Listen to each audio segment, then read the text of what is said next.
후보자님, 네.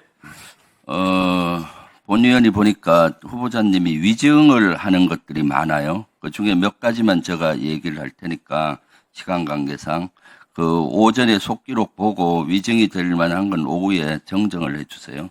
예를 들면은 합참 이전 하는데 그 전에도 공감대가 됐다. 합참 이전 그 전에 공감대 된 적이 없어요. 후보자님은 합참 이전에 대해서 이전에 그러니까 대통령실 졸속 이전에 어떤 논의나 토의된 적도 없다 했잖아요. 맞습니다. 예, 그건 사실이에요. 어떤 토의나 논의도 없는데 어떻게 공감대가 됩니까? 본 의원은 이것은 명백한 위증으로 보이고요. 본 의원도 동시대에 살았기 때문에요. 그다음 잔류기지 3만 평 중 2만 평을 돌려받아서 잘한 것이다. 3만 평 중 2만 평 돌려받았습니까? 지금 돌려받고 있는 중입니다. 그러면은 잔류기지를 10,000평으로 만듭니까? 아닙니다. 잔류부지를 전체를 다 돌려받고 거기에 따른 어떤 다른 조치를 또 진행 중. 새로운 잔류기지를 3만 평 정도 만들어줘야 될 거 아니에요? 그거는 협의 중에 있습니다. 아니, 그냥 협의 중이니까. 그러니까 3만 평 중에 2만 평 돌려받은 건 거짓이죠. 왜냐? 새로운 3만 평을 만들어주기 위해서 논의하니까. 이거 갖고 따지기 뭐한데 이것은 위증 법적으로 들어가면 위증이 돼요. 그다음 대통령 공약 때문에 이전했다. 약속을 지키기 위해서. 대통령 공약은 광화문 시대를 여는 거 아닙니까? 용산 시대를 여는 것이 아니고. 꼭 광화문에 국한돼 있지 않습니다. 아니죠. 그것도 따져보세요. 광화문 시대 연대했어요. 그러면 이것은 대통령이 약속을 위반한 것인데 대통령 약속 때문에 갔다. 이것은 위증이라고 저는 보여집니다. 이런 것들을 따져보세요.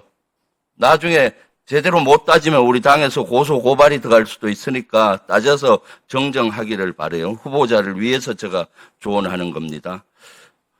후보자님 경호처장 당시에 가장 상징적인 것이 입틀막 논란이었잖아요.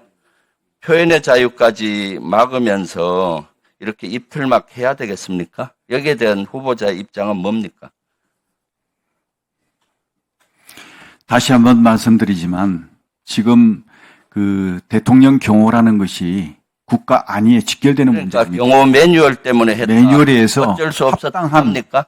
조치를 어쩔 수 없었다. 한 것으로 생각합니다. 그러면은 입틀막 과정에서 후보자님은 폭행이란 범죄 행위까지 감행한 것으로 보이는데 여기에 대해서는 어떤 입장입니까? 인정하지 않습니다.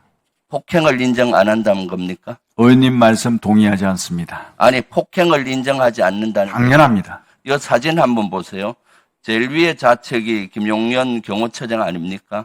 그리고 저 두 번째 제가 동영상을 여러 번 봤는데 팔을 든 것이 경호처장 아닙니까?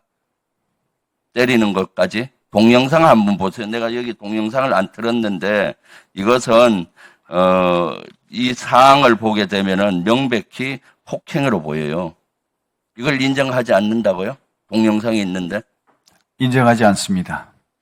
의원님 폭행할 의도가 있었으면 저렇게 먼 거리에서 했겠습니까? 3m 이상 떨어져 있는데. 그럼 저 장면은 뭐 하고 있는 장면입니까?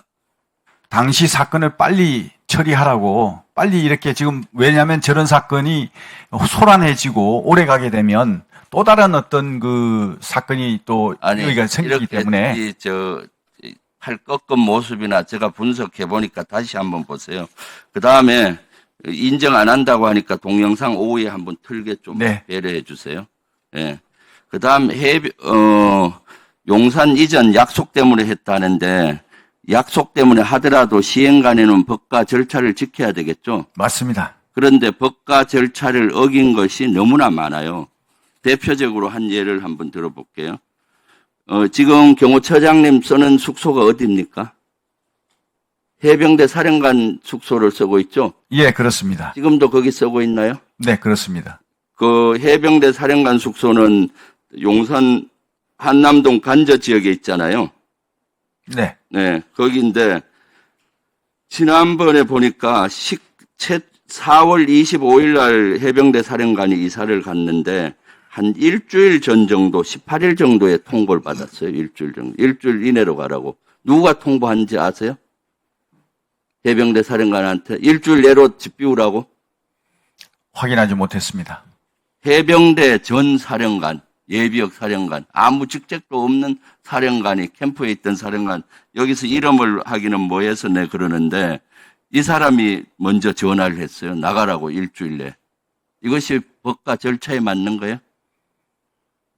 저는 그 사실을 확인하지 못하고 있습니다. 알지 못하고 있습니다. 아니, 그 밑, 본인이 들어간 거잖아요. 그리고 일주일 이내에 집을 비우라. 이것은 법과 질서에 맞는 겁니까? 의원님, 저보다 의원님이 더 잘 아시지 않습니까? 아니, 일주일 내. 함께 한남동에서 그리고 나서 후보자는 이때가 언젠가 하면 25일 날 나갔는데 30일 날 해병대 사령관은 그 당시 집안에 대사가 있었어요. 자녀 결혼식이 있고. 그래서 이 사령관과 가족이 겪은 고충이 얼마나 큰지 압니까?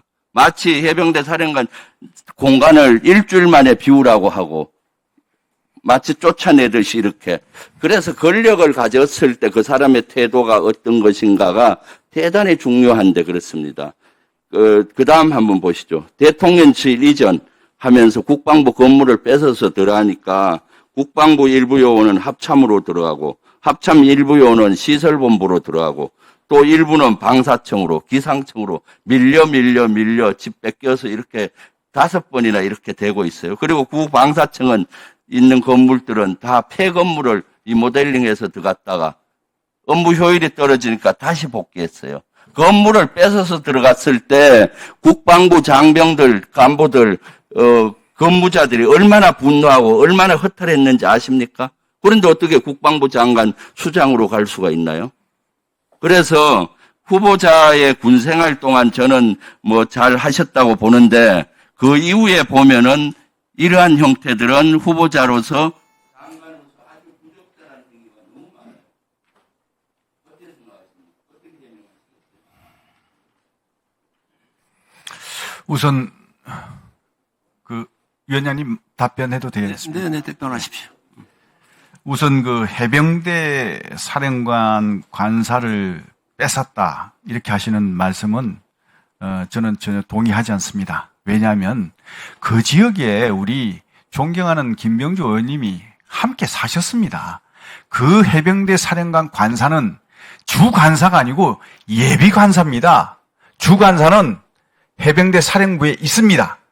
그게 정식적인 관사입니다.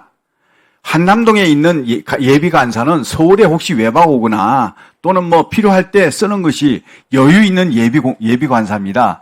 지금 대통령실을 이전하면서 관저가 이전하고 이러다 보니까 긴급하게 이런 그 소요가 발생해가지고 예비 관사 사용이 그 크게 용도가 없는 예비 관사를 활용한 것뿐입니다. 그걸 가지고 무슨 뺏었다 이렇게 하는 것은 그건 제가 볼 때는 의원님답지 않다고 생각합니다. 다 아시면서 그렇게 말씀하시는 거 아닙니까? 가족이 살고 있었어요.